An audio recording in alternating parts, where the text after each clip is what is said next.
What's up, guys? Welcome back to GoHamDiscGolf. I'm Big John. And before I get into this video, I just want to give you guys a quick update that the current giveaway is the Innova competition bag plus the bag saver straps.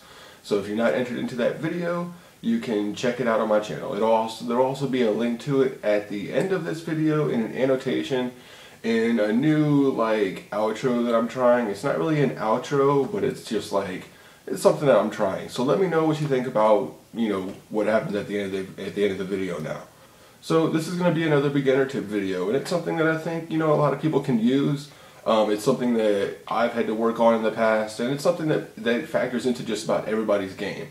And that's the mental part of playing disc golf, and just about every other sport out there. But this is about disc golf. So the mental game is how you approach the game, how you're thinking, how you deal with what happens on the course, and how you play it out in your mind.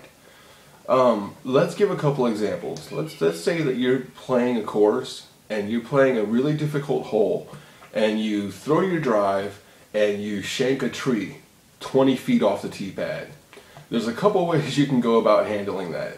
You can either let it get to you right away, get really angry, get upset, get frustrated, get annoyed with the tree and blame the disc, and you can let that affect the rest of the hole or even the rest of the round. And that happens to a lot of people. But one thing that I've found that works is, well, there's two things I've found that worked. When I play by myself and I'm just playing practice rounds, if I shake a tree, or if I grip lock a disc, or if I just throw horribly wrong and it's not what I was trying to do, then I stop, I breathe, I think about it, think about how I could have thrown that better.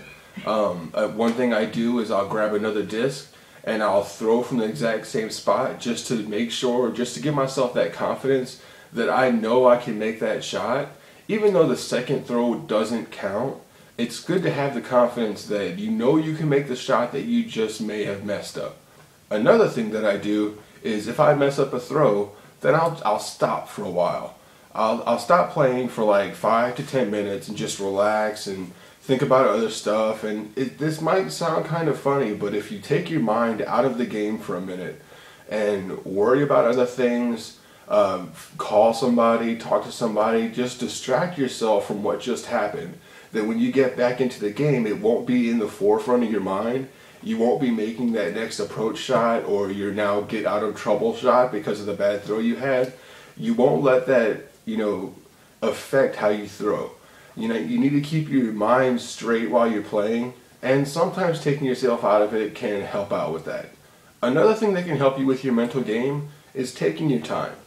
In the PDGA rulebook, it says that in a tournament situation, or anything that's sanctioned, that each player has 30 seconds to make their throw. Now, when you think about that, how long does it take to actually throw a disc? From the point where you start your run-up or your pullback to the point where it releases from your hand. A second, 2-3 seconds at the most. So that gives you a lot of time. And what I do is when I walk up to a tee pad, I walk up, I point my disc where I want it to go, I visualize the line that I want it to follow, then I step back, I feel the disc a little bit, take it in my hand and just kind of flick it a little bit so I get some of that muscle memory going of my hand and my wrist and my arm. And then I do a run-up, not really a run-up, but I walk up in my same pattern that I do my X step, and I pull the disc back and I do my complete follow-through without letting the disc go. And then I go back to the back of the tee pad, and then I run up and then I release. So taking your whole 30 seconds, or even just taking 10 or 20 seconds to get ready for your throw, is something that can really help. It can keep your mind in the right place for when you're about to let that disc go. And don't let anybody give you any grief about it, because you're not taking 10 minutes to get ready for it. If you're playing with somebody and they can't wait 30 seconds for you to get ready to make your throw and make your throw, then that person needs to calm down and they need to get off your back. Another thing that can help with your mental game when playing disc golf is confidence in your discs. And that comes a lot from practice. If the more you throw a disc, this is a cross-lap credo. If I threw this every single day, if it was something that was in my bag and I used it in every single putter situation, if I drove with it, if it was my driving putter, if it was my upshot and approach shot putter, if it was my inside the circle putter, and I was playing every single day with it, I would know exactly how this disc flies, how I can hold it and grip it differently to manipulate its flight path, and I would be very confident in this disc. So you might have certain discs in your bag that are your go-to whatever. So it might be your go-to forehand driver. It might be your go-to Anheuser mid-range. Whatever it is, get out there and practice with those discs. Make those discs your friend. Have them be like an extension of your arm, because the more you use them and the better relationship you have with that disc, the more confident you'll be in it. There's a lot to be said. There's going to be a difference there if you step up to a tee pad with a driver that you've never thrown ever before and a driver that you've thrown with the past year. Those two discs are going to fly different for you, and it's nothing about how it's built, what kind of mold it is, what kind of plastic, what the weather conditions are. You're going to throw those two discs differently, and a lot of that's got to do with the confidence you have in the disc. The last thing I'll mention, and I still struggle with this, I used to have a lot of trouble with it when I first started playing, is when I'm out on the course and somebody lets me play through because I'm by myself, or there's another group behind me, or there's two tee pads that come close to each other, and there's a group of people over here and I'm by myself. If I know that somebody's watching me throw, then sometimes that gets in my head.